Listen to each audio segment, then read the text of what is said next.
TVN देखण वाले समुचे दर्शकों नूं दविंदर सिंह बैनीपाल वालों प्यार अते सत्कार सहित सत श्री अकाल। द बैनीपाल शो विच तुहाडा सबना दा निघा स्वागत। आओ दोस्तों, जिहड़ियां खबरां नूं आधार बनावांगे सब तो पहलां संखेप दे विच ओह तुहाडे नाल साझीआं करिए। ब्रिटिश कोलंबिया के मुख मंत्री हॉर्गन ने अमरीकी सरहद अते अंतरराष्ट्रीय यात्रा संबंधी कीता वड्डा ऐलान। फोर्ड कंपनी के वलों लखां ही गड्डियां कीतियां गईयां तकनीकी नुक्स कारण रिकाल। साबका पुलिस मुखी सैनी की कोठी कुरक करन दे अदालत वलों हुक्म जारी। कैप्टन की किसानी अंदोलन संबंधी प्रधानमंत्री मोदी नूं लिखी चिट्ठी ते भगवंत मान ने लई चुटकी। पंजाब च भाजपा नेतावां दे विरोध खास करके राजपुरा वाला मुद्दा दिल्ली दरबार पुज्या। कैप्टन ने सिद्धू नूं मिलण वास्ते रखी एक अहम शर्त। पंजाब की कांग्रेस विचली शशोपंज दिन भर मीटिंगां दा तां भी रहा सिलसिला जारी अते सिद्धू खिलाफ कैप्टन ते बाजवा होई एक सुर। दोस्तों, ये कुछ खबरां ने जिन्हां नूं आधार बनावांगा, जिन्हां दे उत्ते विस्तार दे नाल गलबात करांगा। पर इहदे तो पहलां तुहानूं बेनती है कि जेकर हाले तक तुसीं अपने इस चैनल नूं सबसक्राइब नहीं कीता तां कृपा करके सबसक्राइब करके नोटिफिकेशन वाली घंटी जरूर ऑन कर लैनी। तुहाडे दिलों धन्नवादी होवांगे। आओ हुण एक एक करके खबर विचारीए। सब तो वड्डी खबर आखी जा सकती है कैनेडा ते अमेरिका दे वास्ते जां ब्रिटिश कोलंबियन दे वास्ते, क्योंकि लंबे समय तो मंग उठ रही है कि गैर जरूरी यात्रा जिहदे ते पाबंदी लगी हुई है कि अमरीका वाले इधर नहीं आ सकते तो इधरले उधर नहीं जा सकते, उन्होंने खोलिया जाए। इस मसले के उत्ते समय समय ते सवाल पूछे जाते हैं। वो प्रधानमंत्री ट्रूडो नूं भी पूछे जाते हैं, वो BC के मुख मंत्री जॉन हॉर्गन नूं भी पूछे जाते हैं। उसका कारण है कि कैनेडा की सरहद जिहड़ी अमरीका दे नाल लगदी है, उसका बहुत सारा हिस्सा है जिहड़ा BC का जां ब्रिटिश कोलंबिया सूबे का लगदा है। हुण उन्हां नूं जदों पुछया गया तो उन्होंने आख्या कि अमरीका दे नाल अगस्त दे विच गैर जरूरी यात्रा शुरू करने दे संबंधी ब्रिटिश कोलंबिया ने भाव सूबे ने पूरी तरह कमर कसी हुई है। उन्हां नाल इह गल जरूर तस्लीम की, उन्होंने ये गल जरूर मन्नी कि यह कदम एक वड्डा भी है ते नाल इह मुश्किल भरिया भी होवेगा। पर वो कहते मैनूं BC के लोगों के उत्ते निवासियों के उत्ते पूरा भरोसा है। उन्होंने ये भी कहा कि BC दे विच वैक्सीनेशन दर काफ़ी वध चुकी है। इस तरह के मौकों के उत्ते जां इस तरह की स्थिति दे विच BC के निवासियों की सुरक्षा दे विच कोई परेशानी होनी नहीं चाहिए। उन्होंने ये भी कहा कि फैडरल सरकार अते सूबा सरकार अते चोटी के जिहड़े सेहत अधिकारी ने उन्हां दी जिहड़ी भी सलाह हुई वो सलाह जां सलाहां तो बाद ही इस तरह का कोई कदम चुक्या जाएगा कि कदों कैनेडा ते अमरीका दे विचकार गैर जरूरी यात्रा वास्ते सरहद खोली जाए। शायद तुहानूं याद होवे कि बीते वीरवार नूं प्रधानमंत्री जस्टिन ट्रूडो होरां ने वक्खो-वक्ख प्रीमियर्स दे नाल भाव वक्खो-वक्ख मुख मंत्रियों दे नाल गलबात कीती सी अते गलबात दे दौरान उन्होंने आख्या सी कि पूरी तरह वैक्सीनेट हो चुके अमरीकी यात्रियों नूं करीब एक महीने तक भाव 15 अगस्त तक मिड अगस्त के विच कैनेडा दे विच दाखिल होने की आग्या देण ते विचार किया जा सकता। पर उन्होंने तरीक नहीं ऐलानी कि 15 अगस्त नूं मान लिया जाए। उन्होंने आख्या सी कि विचार किया जा सकता है। उस चीज़ के उत्ते हुण प्रीमियर जॉन हॉर्गन होरां ने आख्या कि सूबा तैयार है, पर फिर भी असीं केंद्र सरकार फैडरल सरकार अते सेहत माहिरां दी सलाह दे नाल ही अगला कदम चुकांगे। अगली खबर जिन्हां कोले फोर्ड दीयां गड्डियां ने, नॉर्थ अमेरिका दे विचों कुछ फोर्ड दीयां कारां रीकाल हो रही ने। फोर्ड मोटर्स दे वल्लों जां फोर्ड मोटर कार कंपनी दे वल्लों आखां 3 सेफ्टी रीकॉल्स जारी कीतियां गईयां ने, जिस दे विच पता लग्या कि नॉर्थ अमेरिका दीयां लगभग 8.5 लाख गड्डियां प्रभावित होईयां ने। इस दे विच इकल्ले कनेडा दे विच 42,000 गड्डियां दस्सियां जा रही ने। ਇਹਦੇ ਵਿੱਚ ਜਿਹੜੀ ਸਭ ਤੋਂ ਵੱਧ ਪ੍ਰਭਾਵਿਤ ਹੋਣ ਵਾਲੀ ਗੱਡੀ ਦੱਸੀ ਗਈ ਆ ਉਹ ਹੈ ਫੋਰਡ ਐਕਸਪਲੋਰਰ। ਨਾਰਥ ਅਮਰੀਕਾ ਦੀਆਂ ਕੁੱਲ 7,75,000 ਦੇ ਕਰੀਬ ਐਕਸਪਲੋਰਰ ਗੱਡੀਆਂ ਰੀਕਾਲ ਕੀਤੀਆਂ ਜਾ ਰਹੀਆਂ ਨੇ। ਇਹਦੇ ਵਿੱਚੋਂ ਕੈਨੇਡਾ ਦੀਆਂ 33,000 ਦੇ ਕਰੀਬ ਇਹ ਗੱਡੀਆਂ ਦੱਸੀਆਂ ਜਾ ਰਹੀਆਂ ਨੇ। ਨੋਟ ਕਰੋ, ਜੇਕਰ ਤੁਹਾਡੇ ਕੋਲੇ ਇਹ ਗੱਡੀ ਸਾਲ 2013 ਤੋਂ 2017 ਦੇ ਵਿਚਕਾਰ ਦਾ ਮਾਡਲ ਹੈ ਤਾਂ ਤੁਹਾਡੀ ਗੱਡੀ ਰੀਕਾਲ ਕੀਤੀ ਜਾ ਰਹੀ ਹੈ। ਜਾਣਕਾਰੀ ਦਿੱਤੀ ਗਈ ਹੈ ਕਿ SUV ਦੇ ਵਿੱਚ ਜਿਹੜਾ ਸੀਜ਼ਡ ਕ੍ਰॉस ਐਕਸੈਸ ਬਾਲ ਜੁਆਇੰਟ ਹੈ ਉਹਦੀ ਕੋਈ ਪਰੇਸ਼ਾਨੀ ਆ ਸਕਦੀ ਹੈ, ਜਿਸ ਦੇ ਨਾਲ ਸਟੀਅਰਿੰਗ ਕੰਟਰੋਲ ਤੇ ਅਸਰ ਪੈ ਸਕਦਾ ਹੈ ਅਤੇ ਉਹ ਕਿਸੇ ਐਕਸੀਡੈਂਟ ਦਾ, ਕਿਸੇ ਕ੍ਰੈਸ਼ ਦਾ, ਕਿਸੇ ਦੁਰਘਟਨਾ ਦਾ ਕਾਰਨ ਬਣ ਸਕਦਾ ਹੈ। ਇਹਦੇ ਤੇ ਇਲਾਵਾ F350 ਸੁਪਰ ਡਿਊਟੀ ਵਹੀਕਲ ਵੀ ਦੱਸੇ ਜਾ ਰਹੇ ਨੇ, ਉਹ ਵੀ ਰੀਕਾਲ ਕੀਤੇ ਜਾ ਰਹੇ ਨੇ, ਜਿਸ ਤੋਂ ਕੈਨੇਡਾ ਦੇ 2020 ਅਤੇ 2021 ਦੇ 7300 ਵਾਹਨ ਇਸ ਰੀਕਾਲ ਕਾਰਨ ਪ੍ਰਭਾਵਿਤ ਹੋਣਗੇ। ਇਸ ਤੋਂ ਇਲਾਵਾ 2020 ਅਤੇ 2021 ਮਾਡਲ ਦੀਆਂ ਲਿੰਕਨ ਐਵੀਏਟਰ ਗੱਡੀਆਂ ਵੀ ਰੀਕਾਲ ਕੀਤੀਆਂ ਜਾ ਰਹੀਆਂ ਨੇ, ਜਿਸ ਨਾਲ ਕੈਨੇਡਾ ਦੀਆਂ ਲਗਭਗ 2600 ਗੱਡੀਆਂ ਨੇ ਜਿਹੜੀਆਂ ਇਸ ਰੀਕਾਲ ਦੇ ਵਿੱਚ ਸ਼ਾਮਲ ਹੋਣਗੀਆਂ। ਹੋ ਸਕਦਾ ਕਿ ਤੁਹਾਨੂੰ, ਜੇਕਰ ਤੁਸੀਂ ਫੋਰਡ ਗੱਡੀ ਦੇ ਮਾਲਕ ਹੋ, ਤਾਂ ਤੁਹਾਨੂੰ ਤੁਹਾਡੇ ਘਰ ਚਿੱਠੀ ਪੱਤਰੀ ਆਵੇ, ਪਰ ਧਿਆਨ ਰੱਖਿਓ ਕਿ ਉਹ ਰੀਕਾਲ ਜਿਹਦੇ ਕਾਰਨ ਕੀਤੀ ਜਾ ਰਹੀ ਹੈ, ਕਿਸੇ ਵੀ ਏਜੰਸੀ ਦੇ ਵਿੱਚ ਜਾ ਕੇ ਆਪਣੀ ਗੱਡੀ ਜ਼ਰੂਰ ਫਿਕਸ ਕਰਵਾ ਲਿਓ। ਅਗਲੀ ਖਬਰ ਪੰਜਾਬ ਵਾਲੇ ਪਾਸਿਓਂ ਹੈ। ਪੰਜਾਬ ਦੇ ਸਾਬਕਾ ਪੁਲਿਸ ਮੁਖੀ ਜਾਂ ਬਹੁਤ ਚਰਚਿਤ ਆਖਾਂ ਜਾਂ ਬਹੁਤ ਵਿਵਾਦਤ ਮੁਖੀ ਨੇ ਸੁਮੇਧ ਸੈਣੀ। ਸੁਮੇਧ ਸੈਣੀ ਦੀ ਮੁਸ਼ਕਲ ਨੇ ਘਟਨਾ ਦਾ ਕੀ ਹੈ, ਲਗਾਤਾਰ ਵਧਦੀਆਂ ਜਾ ਰਹੀਆਂ ਨੇ। ਹੁਣ ਇੱਕ ਹੋਰ ਮੁਸ਼ਕਲ ਨੇ ਉਹਨਾਂ ਦਾ ਦਰਵਾਜ਼ਾ ਮੱਲ ਲਿਆ। ਅਸਲ ਦੇ ਵਿੱਚ ਮੋਹਾਲੀ ਦੀ ਜ਼ਿਲ੍ਹਾ ਅਦਾਲਤ ਨੇ ਸੁਮੇਧ ਸੈਣੀ ਦੀ ਚੰਡੀਗੜ੍ਹ ਦੇ ਵਿੱਚ ਜਿਹੜੀ ਕੋਠੀ ਹੈ ਸੈਕਟਰ 20 ਦੇ ਵਿੱਚ, ਜਿੱਥੇ ਉਹ ਰਹਿੰਦੇ ਆ, ਕੋਠੀ ਨੰਬਰ ਹੈ 3048, ਉਹਨੂੰ ਆਰਜੀ ਤੌਰ ਤੇ ਅਟੈਚ ਕਰਨ ਦੇ ਜਾਂ ਕੁਰਕ ਕਰਨ ਦੇ ਆਖਾਂ ਹੁਕਮ ਦੇ ਦਿੱਤੇ ਨੇ। ਇਹ ਹੁਕਮ 20 ਸਤੰਬਰ ਤੱਕ ਫਿਲਹਾਲ ਜਾਰੀ ਰਹਿਣਗੇ। ਇਹ ਹੁਕਮ ਕੁਰਾਲੀ ਕੋਲ ਕੁਝ ਕਲੋਨੀਆਂ ਬਣਾਉਣ ਵਾਸਤੇ ਜ਼ਮੀਨ ਖਰੀਦੀ ਗਈ ਸੀ। ਉਹਦੀ ਜ਼ਮੀਨ ਰਜਿਸਟਰੀ ਦੇ ਵਿੱਚ ਕਰੋੜਾਂ ਰੁਪਏ ਦਾ ਘੁਟਾਲਾ, ਪੰਜਾਬ ਦੇ ਖਜ਼ਾਨੇ ਨੂੰ ਵਿੱਤੀ ਨੁਕਸਾਨ ਪਹੁੰਚਾਉਣ ਦਾ ਮਾਮਲਾ, ਉਹਦੇ ਵਿੱਚ ਵਧੀਕ ਸੈਸ਼ਨ ਜੱਜ PS ਗਰੇਵਾਲ ਨੇ ਇਹ ਹੁਕਮ ਜਾਰੀ ਕੀਤੇ ਨੇ। ਅਸਲ ਦੇ ਵਿੱਚ ਪੰਜਾਬ ਵਿਜੀਲੈਂਸ ਬਿਊਰੋ ਨੇ ਇਸ ਮਾਮਲੇ ਦੇ ਵਿੱਚ ਅਦਾਲਤ ਨੂੰ ਦਰਖਾਸਤ ਕੀਤੀ ਸੀ ਕਿ ਆ ਸੁਮੇਧ ਸੈਣੀ ਦੀ ਕੋਠੀ ਇਸ ਮਾਮਲੇ ਦੇ ਵਿੱਚ ਅਟੈਚ ਕੀਤੀ ਜਾਵੇ। ਮਾਮਲੇ ਨੂੰ ਗੰਭੀਰਤਾ ਨਾਲ ਵਿਚਾਰਿਆ ਗਿਆ। ਮਾਮਲੇ ਦੀ ਗਹਿਰਾਈ ਨੂੰ ਦੇਖਦਿਆਂ ਭਾਂਪਦਿਆਂ ਪੰਜਾਬ ਸਰਕਾਰ ਨੇ ਇਸ ਮਾਮਲੇ ਦੇ ਵਿੱਚ ਸਰਤੇਜ ਸਿੰਘ ਨਰੂਲਾ ਨੂੰ ਸਰਕਾਰੀ ਵਕੀਲ ਵਜੋਂ ਨਿਯੁਕਤ ਕੀਤਾ। ਉਹਨਾਂ ਨਾਲ ਵਧੀਕ ਜ਼ਿਲ੍ਹਾ ਅਟਾਰਨੀ ਮਨਜੀਤ ਸਿੰਘ ਇਸ ਮਾਮਲੇ ਦੀ ਪੈਰਵੀ ਕਰਨਗੇ। ਅਦਾਲਤ ਨੇ ਆਪਣੇ ਹੁਕਮ ਦੇ ਵਿੱਚ ਇਹ ਗੱਲ ਆਖ ਦਿੱਤੀ ਹੈ ਕਿ ਪਟੀਸ਼ਨ ਦੇ ਮੁਲਤਵੀ ਰਹਿੰਦਿਆਂ ਇਸ ਕੋਠੀ ਨੂੰ ਅੱਗੇ ਵੇਚੇ ਜਾਣ ਦਾ ਹੋਰ ਕੋਈ ਵੀ ਕੰਮ ਜਾਂ ਕੋਠੀ ਵਿੱਚ ਕੀਤਾ ਜਾਣਾ, ਉਹਦੇ ਉੱਤੇ ਮੁਕੰਮਲ ਇਸ ਵਕਤ ਰੋਕ ਹੈ।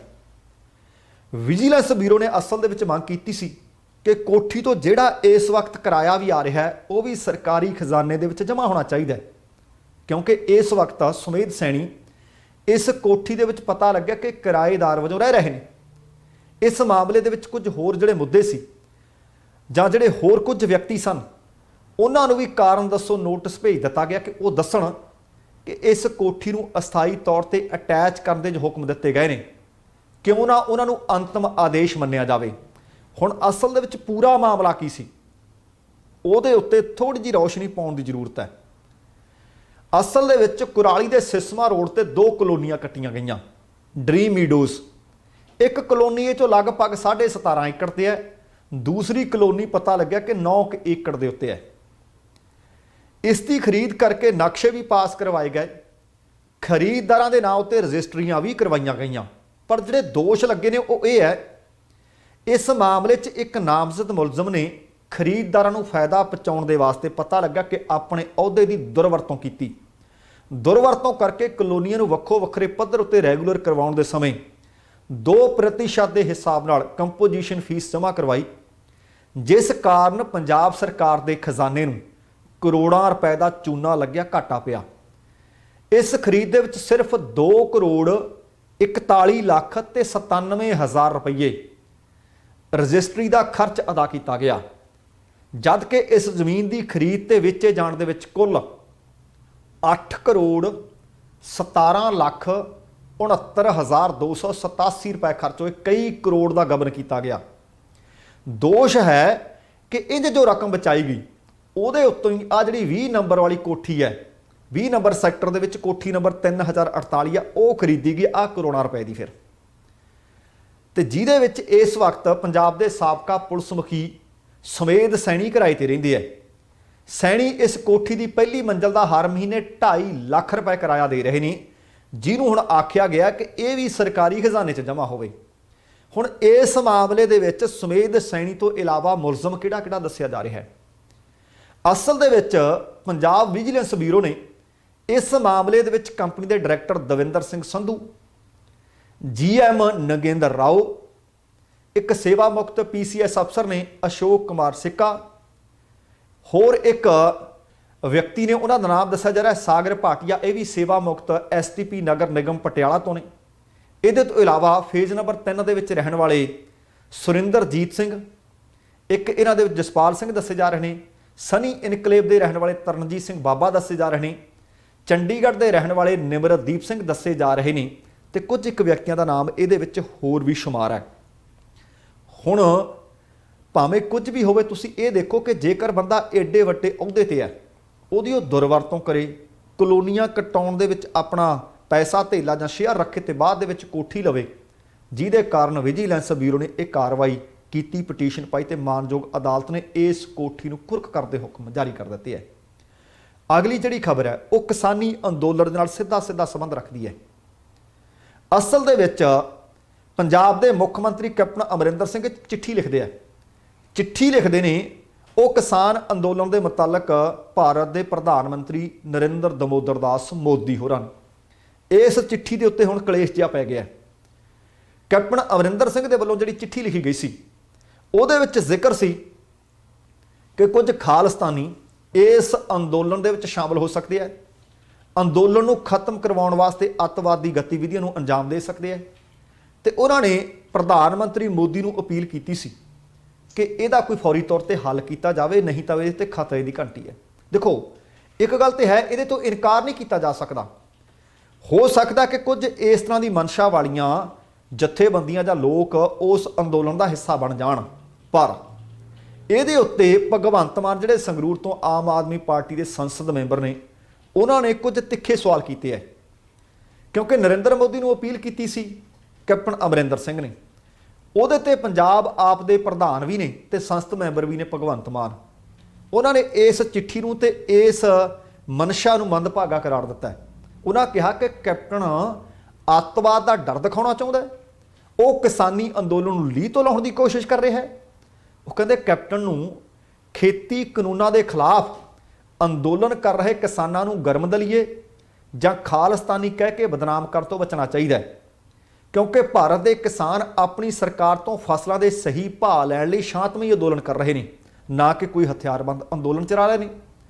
ਉਹਨਾਂ ਅੱਗੇ ਇਹ ਵੀ ਕਿਹਾ ਕਿ ਕੈਪਟਨ ਤੇ ਪ੍ਰਧਾਨ ਮੰਤਰੀ ਮੋਦੀ ਮਿਲੀ ਭੁਗਤ ਕਰਕੇ ਕਿਸਾਨੀ ਅੰਦੋਲਨ ਨੂੰ ਬਦਨਾਮ ਕਰਨ ਲਈ ਕੰਮ ਕਰ ਰਹੇ ਨੇ।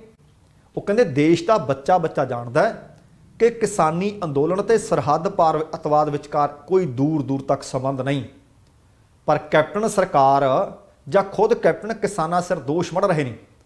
ਉਹ ਕਹਿੰਦੇ ਕੈਪਟਨ ਨੂੰ ਮੈਂ ਸਵਾਲ ਕਰਦਾ ਹਾਂ ਕਿ ਕੀ ਉਹ ਸਾਬਤ ਕਰ ਸਕਦੇ ਹੈ ਕਿ ਕਿਸਾਨਾਂ ਦਾ ਜਾਂ ਖਾਲਿਸਤਾਨੀ ਹਮਾਇਤੀਆਂ ਦਾ ਆਪਸ ਦੇ ਵਿੱਚ ਕੋਈ ਸੰਬੰਧ ਹੈ। ਉਹਨਾਂ ਨੇ ਇੱਥੋਂ ਤੱਕ ਵੀ ਕਿਹਾ ਕਿ ਕੈਪਟਨ ਨੇ ਇੱਕ ਵਾਰ ਵੀ ਸਿੱਧੇ ਤੌਰ ਤੇ ਪ੍ਰਧਾਨ ਮੰਤਰੀ ਮੋਦੀ ਨੂੰ ਇਹ ਅਪੀਲ ਨਹੀਂ ਕੀਤੀ ਕਿ ਤਿੰਨੇ ਖੇਤੀ ਸੁਧਾਰ ਕਾਨੂੰਨ ਜਿਹੜੇ ਤੁਸੀਂ ਬਣਾਏ ਨੇ ਉਹ ਰੱਦ ਕੀਤੇ ਜਾਣ, ਇਹਨਾਂ ਦੀ ਜ਼ਰੂਰਤ ਨਹੀਂ।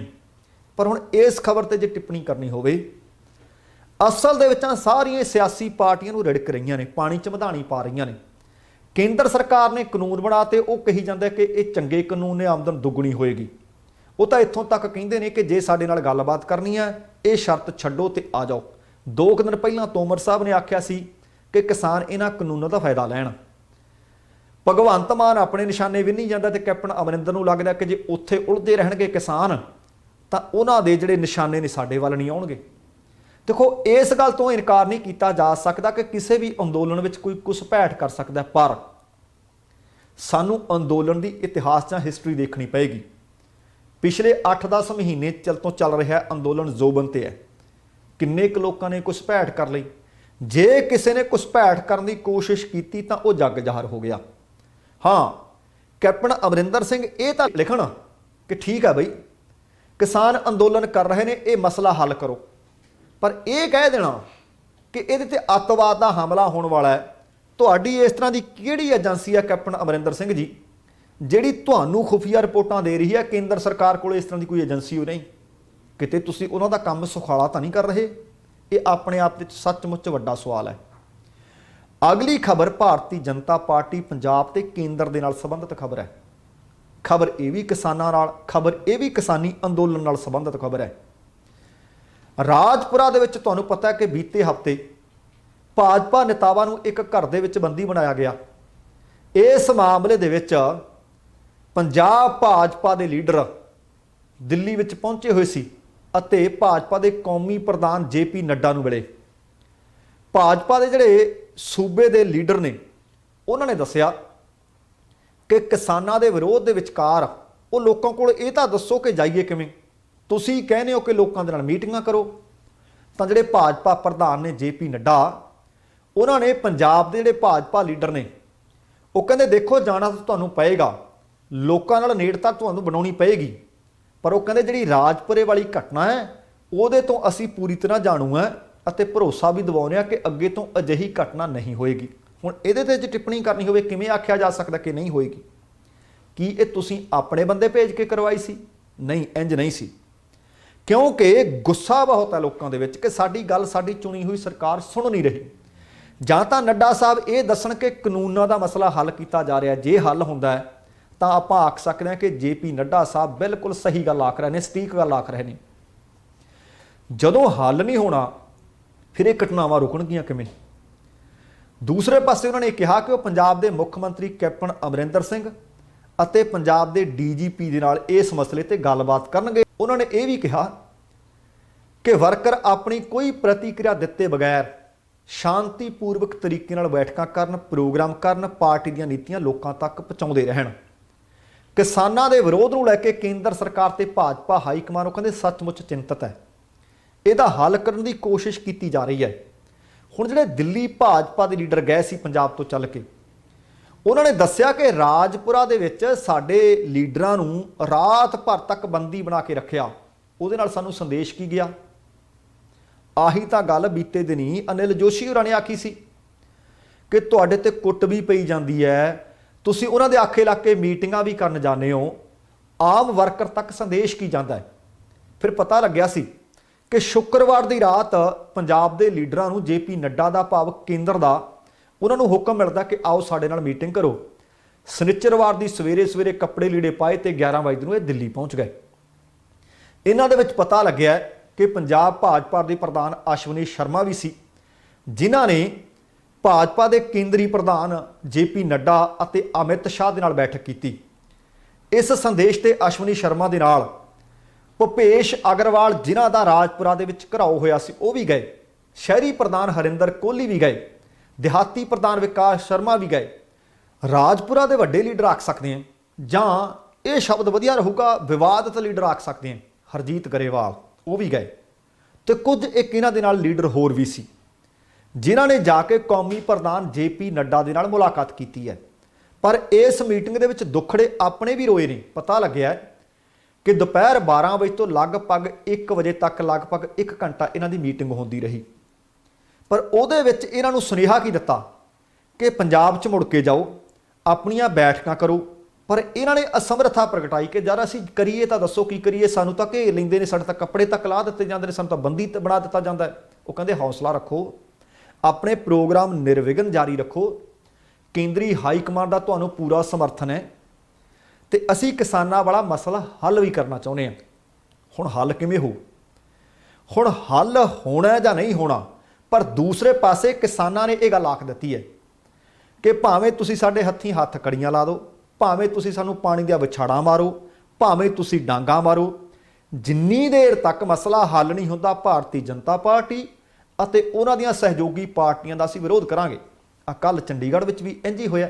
ਇੱਕੋ ਛੋਟੇ ਬੱਚੇ ਜਿਹੜੀ ਵੀਡੀਓ ਵਾਇਰਲ ਹੋਈ ਹੈ ਉਹ ਉੱਥੇ ਹੀ ਹੋਈ ਹੈ ਜਦੋਂ ਭਾਜਪਾ ਦੇ ਲੀਡਰ ਉੱਥੇ ਆਪਣੀ ਇੱਕ ਮੀਟਿੰਗ ਕਰ ਰਹੇ ਸੀ, ਕਿਸਾਨਾਂ ਨੂੰ ਕੰਸੋਲ ਲੱਗੀ ਤੇ ਉੱਥੇ ਪਹੁੰਚ ਗਏ। ਅਗਲੀ ਖਬਰ ਹੈ ਪੰਜਾਬ ਕਾਂਗਰਸ ਦੇ ਨਾਲ ਸੰਬੰਧਿਤ ਖਬਰ ਹੈ। ਇੱਕ ਪਾਸੇ ਸ਼ਸ਼ੋਪੰਜ ਹੈ, ਇੱਕ ਪਾਸੇ ਕਲੇਸ਼ ਹੈ ਤੇ ਦੂਸਰੇ ਪਾਸੇ ਕੱਲ ਸਾਰਾ ਦਿਨ ਪੰਜਾਬ ਕਾਂਗਰਸ ਦੇ ਲੀਡਰ ਆਗੂ ਮੀਟਿੰਗਾਂ ਵਿੱਚ ਰੁੱਝੇ ਰਹੇ। ਪੰਜਾਬ ਕਾਂਗਰਸ ਦੇ ਵਿੱਚ ਘਮਸਾਨ ਹੈ। ਪੰਜਾਬ ਕਾਂਗਰਸ ਦਾ ਪ੍ਰਧਾਨ ਕੌਣ ਹੋਊ, ਇਸ ਗੱਲ ਨੂੰ ਲੈ ਕੇ ਸ਼ਸ਼ੋਪੰਜ ਹੈ। ਕਿਆਸ ਰਾਈਆਂ, ਬਾਜ਼ਾਰ ਗਰਮ, ਪਾਰੇ ਗਰਮਾਏ ਹੋਏ, ਜੋੜ ਤੋੜ ਕਰਨ ਦੀਆਂ ਗੱਲਾਂ, ਕਿਹੜਾ ਕਿਹਦੇ ਨਾਲ ਖੜਾ ਹੈ, ਸਾਰੀਆਂ ਗੱਲਾਂ ਸਾਰਾ ਦਿਨ ਚੱਲਦੀਆਂ ਰਹੀਆਂ। ਪ੍ਰਧਾਨ ਕੌਣ ਬਣੂ ਇਹਨਾਂ ਕਿਆਸ ਰਾਈਆਂ ਦੇ ਦਰਮਿਆਨ ਨਵਜੋਤ ਸਿੰਘ ਸਿੱਧੂ ਹੋਰਾਂ ਨੇ ਕੱਲ ਅਚਾਨਕ ਆਪਣੀਆਂ ਸਰਗਰਮੀਆਂ ਲੋੜ ਤੋਂ ਵੱਧ ਵਧਾ ਦਿੱਤੀਆਂ। ਨਵਜੋਤ ਸਿੰਘ ਸਿੱਧੂ ਨੇ ਪਤਾ ਲੱਗਾ ਕਿ ਕਈ ਸੂਬਾ ਪ੍ਰਧਾਨਾਂ ਦੇ ਨਾਲ ਜਿਹੜੇ ਪਹਿਲਾਂ ਰਹਿ ਚੁੱਕੇ ਨੇ ਮੁਲਾਕਾਤ ਕੀਤੀ। ਉਹਨਾਂ ਦੇ ਵਿੱਚ ਸੁਨੀਲ ਜਾਖੜ ਵੀ, ਤੇ ਕੁਝ ਸੀਨੀਅਰ ਆਗੂ ਵੀ, ਕੁਝ ਵਿਧਾਇਕ ਵੀ, ਕੁਝ ਮੰਤਰੀ ਵੀ ਉਹਨਾਂ ਦੇ ਘਰ ਜਾ ਕੇ ਨਵਜੋਤ ਸਿੰਘ ਸਿੱਧੂ ਨੇ ਮੀਟਿੰਗਾਂ ਕੀਤੀਆਂ ਨੇ। ਤੇ ਦੂਸਰੇ ਪਾਸੇ ਪੰਜਾਬ ਕਾਂਗਰਸ ਦੇ ਇੰਚਾਰਜ ਹਰੀਸ਼ ਰਾਵਤ ਉਹ ਵੀ ਉਚੇਚੇ ਤੌਰ ਤੇ ਚੰਡੀਗੜ੍ਹ ਪਹੁੰਚੇ ਹੋਏ ਸਨ ਤੇ ਉਹਨਾਂ ਨੇ ਕੈਪਟਨ ਅਮਰਿੰਦਰ ਸਿੰਘ ਦੇ ਨਾਲ ਮੁਲਾਕਾਤ ਕੀਤੀ। ਪਤਾ ਲੱਗਿਆ ਕਿ ਸ਼ਨਿਚਰਵਾਰ ਦੀ ਸਵੇਰ ਨਵਜੋਤ ਸਿੰਘ ਸਿੱਧੂ ਹੋਣੀ ਆਪਣੀ ਕਾਰ ਦੇ ਵਿੱਚ ਬੈਠਦੇ ਆ ਤੇ ਸੁਨੀਲ ਜਾਖੜ ਨੂੰ ਮਿਲਣ ਵਾਸਤੇ ਪਹੁੰਚ ਜਾਂਦੇ ਆ। ਸਿੱਧੂ ਨਾਲ ਮੁਲਾਕਾਤ ਤੋਂ ਬਾਅਦ ਸੁਨੀਲ ਜਾਖੜ ਨੇ ਗੱਲਬਾਤ ਕਰਦਿਆਂ ਦੱਸਿਆ ਕਿ ਸਿੱਧੂ ਨੇ ਮੇਰਾ ਸਹਿਯੋਗ ਮੰਗਿਆ, ਮੈਂ ਕਿਹਾ ਕਿ ਪਾਰਟੀ ਦੀ ਮਜ਼ਬੂਤੀ ਵਾਸਤੇ ਭਾਈ ਮੈਂ ਹਰ ਸਮੇਂ ਤਿਆਰ ਹਾਂ। ਹਾਲਾਂਕਿ ਇਸ ਤੋਂ ਪਹਿਲਾਂ ਉਹਨਾਂ ਨੇ ਸਿੱਧੂ ਨੂੰ ਇਹ ਗੱਲ ਜ਼ਰੂਰ ਪੁੱਛੀ ਕਿ ਇਹ ਤਾਂ ਦੱਸ ਦਿਓ ਭਾਈ, ਪਹਿਲਾਂ ਦਾ ਪ੍ਰਧਾਨ ਮੈਂ ਆ ਜਾਂ ਮੈਂ ਸੀ, ਕਿ ਹੁਣ ਤੁਹਾਨੂੰ ਪਾਰਟੀ ਪ੍ਰਧਾਨ ਦੇ ਅਹੁਦੇ ਦਾ ਫਾਰਮਲ ਲੈਟਰ ਮਿਲ ਗਿਆ ਜਾਂ ਹਾਲੇ ਨਹੀਂ, ਤਾਂ ਕਿ ਤੈਨੂੰ ਮੈਂ ਸ਼ੁਭ ਕਾਮਨਾਵਾਂ ਤਾਂ ਦੇ ਦਿਆਂ, ਤੈਨੂੰ ਮੁਬਾਰਕਾਂ ਤਾਂ ਦੇ ਦਿਆਂ, ਵਧਾਈਆਂ ਤਾਂ ਦੇ ਦਿਆਂ। ਸਿੱਧੂ ਨੇ ਜਾਖੜ ਤੋਂ ਸਹਿਯੋਗ ਮੰਗਦੇ ਹੋਏ ਕਿਹਾ ਕਿ ਅਸੀਂ ਮਿਲ ਕੇ ਕੰਮ ਕਰਾਂਗੇ, ਜਿਹੜੇ ਤੁਹਾਡੇ ਮੁੱਦੇ ਨੇ ਉਹਨਾਂ ਨੂੰ ਡਟ ਕੇ ਆਪਾਂ ਉਠਾਵਾਂਗੇ। ਇਹਦਾ ਮਤਲਬ ਜੇ ਇਹ ਗੱਲਾਂ ਕਰਦੇ ਨੇ ਤਾਂ ਸਿੱਧੂ ਨੂੰ ਇਹਦਾ ਮਤਲਬ ਇਸ਼ਾਰਾ ਹੋ ਚੁੱਕਿਆ, ਜਿਸ ਤੇ ਜਾਖੜ ਨੇ ਕਿਹਾ ਕਿ ਉਹ ਸਦਾ ਪਾਰਟੀ ਦੀ ਮਜ਼ਬੂਤੀ ਦੀ ਹਰ ਤਰ੍ਹਾਂ ਦਾ ਸਹਿਯੋਗ ਕਰਨ ਵਾਸਤੇ ਤਿਆਰ ਹੈ। ਹੁਣ ਜਾਣਕਾਰੀ ਮਿਲੀ ਕਿ ਸਿੱਧੂ ਨੇ ਲਗਾਤਾਰ ਮੀਟਿੰਗਾਂ ਦਾ ਜਿਹੜਾ ਸਿਲਸਿਲਾ ਆਰੰਭਿਆ, ਪਟਿਆਲੇ ਤੋਂ ਲਗਭਗ 65 ਕਿਲੋਮੀਟਰ ਦੂਰ ਪੈਂਦਾ ਪੰਚਕੂਲਾ। ਪੰਚਕੂਲੇ ਦੇ ਵਿੱਚ ਸਵੇਰੇ ਲਗਭਗ ਪੌਣੇ 11 ਵਜੇ ਪਹੁੰਚਦੇ ਆ। ਉਹ ਸੁਨੀਲ ਜਾਖੜ ਦੀ ਰਿਹਾਇਸ਼ ਤੇ ਉਹਨਾਂ ਦੇ ਨਾਲ ਮੁਲਾਕਾਤ ਕਰਦੇ ਤੇ ਇਹ ਮੁਲਾਕਾਤ ਲਗਭਗ ਅੱਧਾ ਕੁ ਘੰਟਾ ਚੱਲਦੀ ਹੈ। ਦੋਵੇਂ ਆਗੂ ਫਿਰ ਹੱਸਦੇ ਹੱਸਦੇ ਘਰ ਤੋਂ ਬਾਹਰ ਨਿਕਲਦੇ ਆ, ਨਜ਼ਰ ਆਉਂਦੇ ਆ, ਇੱਕ ਦੂਸਰੇ ਨੂੰ ਜੱਫੀ ਪਾਉਂਦੇ ਆ। ਜਾਖੜ ਨੂੰ ਸਿੱਧੂ ਆਪਣਾ ਵੱਡਾ ਭਰਾ ਦੱਸਦੇ, ਇੱਥੋਂ ਤੱਕ ਕਿ ਆਪਣਾ ਮਾਰਗਦਰਸ਼ਕ ਦੱਸਦੇ ਆ। ਫਿਰ ਉੱਥੋਂ ਸਿੱਧੂ ਲਗਭਗ 20 ਕਿਲੋਮੀਟਰ ਦੀ ਦੂਰੀ ਤੈਅ ਕਰਦੇ ਆ, ਚੰਡੀਗੜ੍ਹ ਚ ਆਉਂਦੇ ਆ।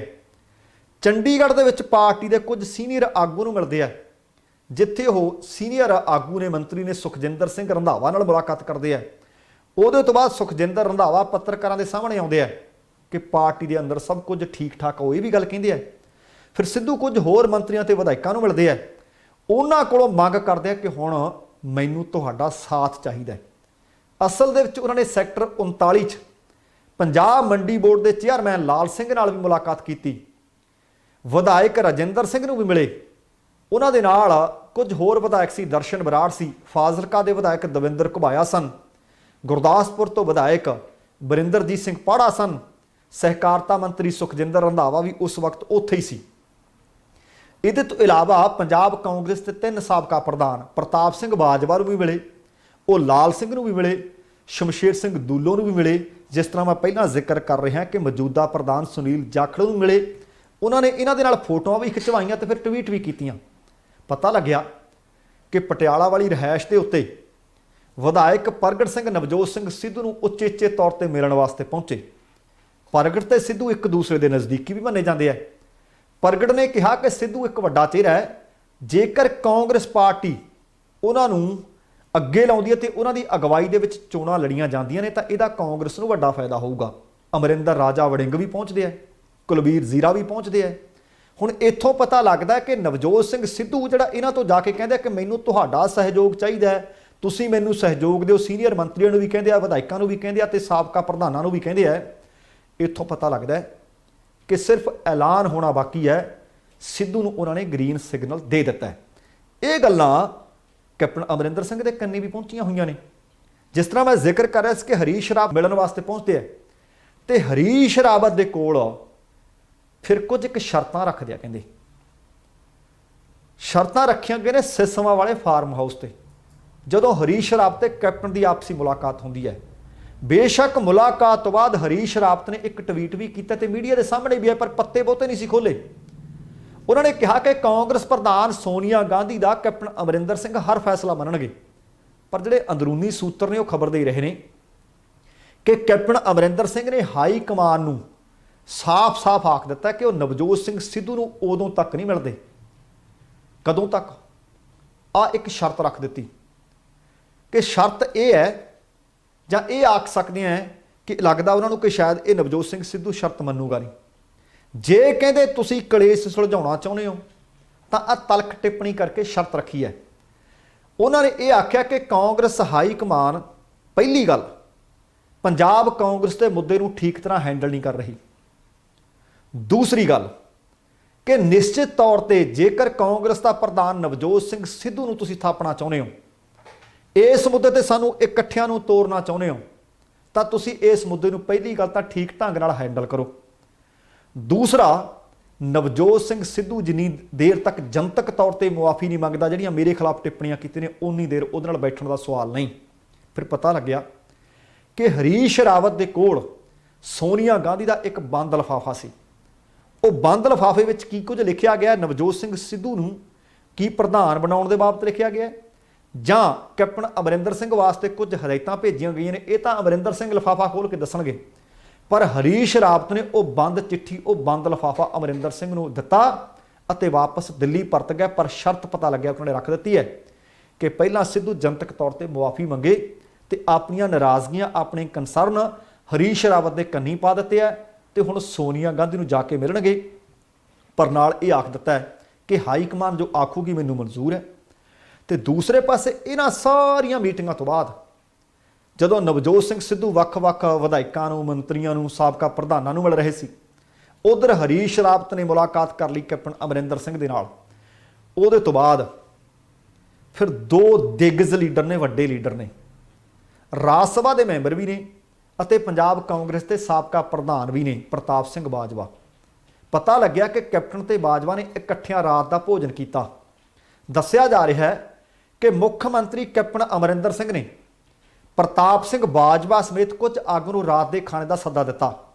ਬਾਜਵਾ ਤੋਂ ਇਲਾਵਾ ਇਹ ਵੀ ਪਤਾ ਲੱਗਿਆ ਕਿ ਕੈਬਨਿਟ ਮੰਤਰੀ ਗੁਰਮੀਤ ਸਿੰਘ ਸੋਢੀ, ਵਿਧਾਨ ਸਭਾ ਦੇ ਸਪੀਕਰ ਰਾਣਾ KP ਉਸ ਵਕਤ ਹਾਜ਼ਰ ਸਨ। ਇਹ ਵੀ ਪਤਾ ਲੱਗਿਆ ਕਿ ਪ੍ਰਤਾਪ ਸਿੰਘ ਬਾਜਵਾ ਤੇ ਕੈਪਟਨ ਅਮਰਿੰਦਰ ਸਿੰਘ ਦੇ ਵਿਚਕਾਰ ਤੁਹਾਨੂੰ ਪਤਾ ਕਿ 36 ਦਾ ਅੰਕੜਾ ਹੈ, ਕਿਉਂਕਿ ਜਦੋਂ 2017 ਦੀਆਂ ਵਿਧਾਨ ਸਭਾ ਚੋਣਾਂ ਤੋਂ ਪਹਿਲਾਂ ਬਾਜਵਾ ਪ੍ਰਧਾਨ ਹੁੰਦੇ ਸਨ ਤਾਂ ਕੈਪਟਨ ਨੇ ਕਦੇ ਉਹਨਾਂ ਦੀ ਪ੍ਰਧਾਨਗੀ ਕਬੂਲ ਨਹੀਂ ਸੀ ਕੀਤੀ। ਆਖਰਕਾਰ ਪਹਿਲਾਂ ਕੈਪਟਨ ਬਾਜਵਾ ਨੂੰ ਹਟਾ ਕੇ ਕਾਂਗਰਸ ਦੇ ਪ੍ਰਧਾਨ ਬਣੇ। ਉਸ ਸਮੇਂ ਵੀ ਕੈਪਟਨ ਧੜੇ ਨੇ ਬਾਜਵਾ ਨੂੰ ਹਟਾਉਣ ਵਾਸਤੇ ਅੱਡੀ ਚੋਟੀ ਦਾ ਜ਼ੋਰ ਲਾ ਸੀ, ਮੁਹਿੰਮ ਵੜ ਦਿੱਤੀ ਸੀ। ਕੁਝ ਸਮਾਂ ਪਹਿਲਾਂ ਜਦੋਂ ਨਵਜੋਤ ਸਿੱਧੂ ਦੇ ਪ੍ਰਧਾਨ ਬਣਨ ਦੀਆਂ ਖਬਰਾਂ ਲਗਾਤਾਰ ਆਉਣ ਲੱਗੀਆਂ ਤਾਂ ਉਹਨਾਂ ਦਿਨਾਂ ਦੇ ਵਿੱਚ ਵੀ ਕੈਪਟਨ ਤੇ ਬਾਜਵਾ ਦੀ ਇੱਕ ਮੀਟਿੰਗ ਹੁੰਦੀ ਹੈ। ਹੁਣ ਜਦੋਂ ਪੰਜਾਬ ਕਾਂਗਰਸ ਦੇ ਜਿਹੜੇ ਇੰਚਾਰਜ ਨੇ ਹਰੀਸ਼ ਰਾਵਤ, ਮੁੱਖ ਮੰਤਰੀ ਕੈਪਟਨ ਅਮਰਿੰਦਰ ਸਿੰਘ ਨਾਲ ਉਚੇਚੇ ਤੌਰ ਤੇ ਮੁਲਾਕਾਤ ਕਰਨ ਵਾਸਤੇ ਚੰਡੀਗੜ੍ਹ ਪਹੁੰਚਦੇ ਆ, ਉਹ ਦਿੱਲੀ ਨੂੰ ਜਾਂਦੇ ਆ ਤੇ ਇੱਧਰ ਪ੍ਰਤਾਪ ਸਿੰਘ ਬਾਜਵਾ ਅਤੇ ਕੈਪਟਨ ਅਮਰਿੰਦਰ ਸਿੰਘ ਮੀਟਿੰਗ ਕਰਦੇ ਆ। ਪਤਾ ਲੱਗਿਆ ਕਿ ਦੁਸ਼ਮਣ ਦਾ ਦੁਸ਼ਮਣ ਆਪਸ ਦੇ ਵਿੱਚ ਅਕਸਰ ਮਿੱਤਰ ਹੁੰਦੇ ਆ, ਕਿਉਂਕਿ ਹੁਣ ਇਹ ਇਕਸੁਰ ਹੋ ਗਏ ਆ। ਪਰ ਇਹ ਮੈਂ ਦੱਸ ਦਿਆਂ ਕਿ ਪ੍ਰਤਾਪ ਸਿੰਘ ਬਾਜਵਾ ਦੇ ਨਾਲ ਮੀਟਿੰਗ ਨਵਜੋਤ ਸਿੰਘ ਸਿੱਧੂ ਨੇ ਵੀ ਕੀਤੀ ਹੈ। ਪਰ ਹੁਣ ਕੈਪਟਨ ਅਮਰਿੰਦਰ ਸਿੰਘ ਦੇ ਨਾਲ ਨਜ਼ਦੀਕੀਆਂ ਲਗਾਤਾਰ ਪ੍ਰਤਾਪ ਸਿੰਘ ਬਾਜਵਾ ਦੀਆਂ ਵੱਧ ਰਹੀਆਂ ਨੇ। ਠਿੱਬੀ ਲਾਉਣ ਦੀਆਂ ਕੋਸ਼ਿਸ਼ਾਂ, ਆਖਰੀ ਤੀਰ ਛੱਡਣ ਦੀਆਂ ਕੋਸ਼ਿਸ਼ਾਂ ਕੀਤੀਆਂ ਜਾ ਰਹੀਆਂ ਨੇ। ਪਰ ਵੇਖਦੇ ਹਾਂ ਕਿ ਪ੍ਰਤਾਪ ਸਿੰਘ ਬਾਜਵਾ, ਕੈਪਟਨ ਅਮਰਿੰਦਰ ਸਿੰਘ ਦਾ ਇਹ ਤੀਰ ਟਿਕਾਣੇ ਲੱਗਦਾ ਹੈ ਜਾਂ ਨਵਜੋਤ ਸਿੰਘ ਸਿੱਧੂ ਦੀ ਤਾਜਪੋਸ਼ੀ ਹੁੰਦੀ ਹੈ, ਕਿਉਂਕਿ ਹਰੀਸ਼ ਰਾਵਤ ਨੇ ਆਖਿਆ ਕਿ 1-2 ਦਿਨ ਦੇ ਅੰਦਰ ਅੰਦਰ ਐਲਾਨ ਕੀਤਾ ਜਾ ਸਕਦਾ ਹੈ। ਇਹ ਕੁਝ ਇੱਕ ਮੀਟਿੰਗਾਂ ਦਾ ਸਿਲਸਿਲਾ ਚੱਲਿਆ। ਇਹਦੀ ਕੰਸੋ ਇਹ ਖਬਰਾਂ ਦਿੱਲੀ ਦਰਬਾਰ ਵੀ ਪਹੁੰਚੀਆਂ ਹੋਈਆਂ ਨੇ। ਇਹਦੇ ਵਿੱਚੋਂ ਨਿਕਲਦਾ ਕੀ ਹੈ ਕਿ ਨਵਜੋਤ ਸਿੰਘ ਸਿੱਧੂ ਦੀ ਪ੍ਰਧਾਨਗੀ ਡੱਕਣ ਵਿੱਚ ਕਾਮਯਾਬ ਹੁੰਦੇ ਆ, ਪਰ ਜੇ ਡੱਕਦੇ ਆ ਤਾਂ ਕੈਪਟਨ ਅਮਰਿੰਦਰ ਸਿੰਘ ਇਹ ਸਮਝ ਲੈਣ ਕਿ ਅਗਲੀ ਵਾਰੀ ਜਿਹੜੀ ਮੁੱਖ ਮੰਤਰੀ ਬਣਨ ਦਾ ਸੁਪਨਾ ਸਜੋਈ ਬੈਠੇ ਆ, ਸ਼ਾਇਦ ਉਹ ਚੂਰ-ਚੂਰ ਹੋਵੇਗਾ। ਪਰ ਮੈਂ ਇਹ ਨਹੀਂ ਕਹਿੰਦਾ ਕਿ ਜੇਕਰ ਨਵਜੋਤ ਸਿੰਘ ਸਿੱਧੂ ਨੂੰ ਪ੍ਰਧਾਨ ਬਣਾ ਦਿੱਤਾ ਜਾਂਦਾ ਤਾਂ ਕਾਂਗਰਸ ਜਿੱਤ ਜਾਏਗੀ। ਇਹ ਭੁੱਲ ਜਾਣ, ਕਿਉਂਕਿ ਬੀਤੇ ਕੰਮਾਂ ਦਾ ਲੇਖਾ ਜੋਖਾ ਲੋਕਾਂ ਨੇ ਕਰਨਾ ਹੈ। ਪਰ ਜੇਕਰ ਇੱਕ ਸੁਰ ਕਾਂਗਰਸ ਨਹੀਂ ਹੁੰਦੀ, ਉਹ ਭਾਵੇਂ ਕੋਈ ਵੀ ਲੀਡਰ ਹੈ, ਤਾਂ ਜਿੱਤਣਾ ਬੜਾ ਮੁਸ਼ਕਲ ਹੈ। ਜਿਹੜਾ ਕੰਮ ਵਿਰੋਧੀਆਂ ਨੇ ਕਰਨਾ ਸੀ, ਇਹ ਇੱਕ ਦੂਸਰੇ ਦੇ ਖਿਲਾਫ ਆਪਣੇ ਆਪ ਕਰ ਰਹੇ ਨੇ। ਸੋ ਦੋਸਤੋ, ਇਹ ਸੀ ਅੱਜ ਦਾ ਪ੍ਰੋਗਰਾਮ। ਉਮੀਦ ਕਰ ਰਹੇ ਹਾਂ ਕਿ ਤੁਹਾਨੂੰ ਚੰਗਾ ਲੱਗਿਆ ਹੋਵੇਗਾ। ਜੇਕਰ ਪ੍ਰੋਗਰਾਮ ਸੱਚਮੁੱਚ ਚੰਗਾ ਲੱਗਿਆ ਤਾਂ ਕਿਰਪਾ ਕਰਕੇ ਲਾਈਕ ਵੀ ਕਰ ਦੇਣਾ, ਸ਼ੇਅਰ ਵੀ ਕਰ ਦੇਣਾ, ਕਮੈਂਟ ਵੀ ਜ਼ਰੂਰ ਕਰਨੇ। ਤੇ ਜੇਕਰ ਹਾਲੇ ਤੱਕ ਤੁਸੀਂ ਆਪਣੇ ਇਸ ਚੈਨਲ ਨੂੰ ਸਬਸਕ੍ਰਾਈਬ ਨਹੀਂ ਕੀਤਾ ਤਾਂ ਕਿਰਪਾ ਕਰਕੇ ਸਬਸਕ੍ਰਾਈਬ ਕਰਕੇ ਨੋਟੀਫਿਕੇਸ਼ਨ ਵਾਲੀ ਘੰਟੀ ਜ਼ਰੂਰ ਔਨ ਕਰ ਲੈਣੀ। ਤੁਹਾਡੇ ਦਿਲੋਂ ਧੰਨਵਾਦੀ ਹੋਵਾਂਗੇ। ਹੁਣ ਸਮਾਂ ਸਮਾਪਤ ਹੈ। ਜਾਣ ਤੋਂ ਪਹਿਲਾਂ ਕਹਾਂਗਾ, ਜ਼ਿੰਦਗੀ ਜਿੰਦਾਦਲੀ ਦਾ ਨਾਮ ਹੈ। ਦਵਿੰਦਰ ਸਿੰਘ ਬੈਨੀਪਾਲ ਨੂੰ ਆਗਿਆ ਦਿਓ। ਸਤਿ ਸ਼੍ਰੀ ਅਕਾਲ ਤੇ ਰੱਬ ਰਾਖਾ।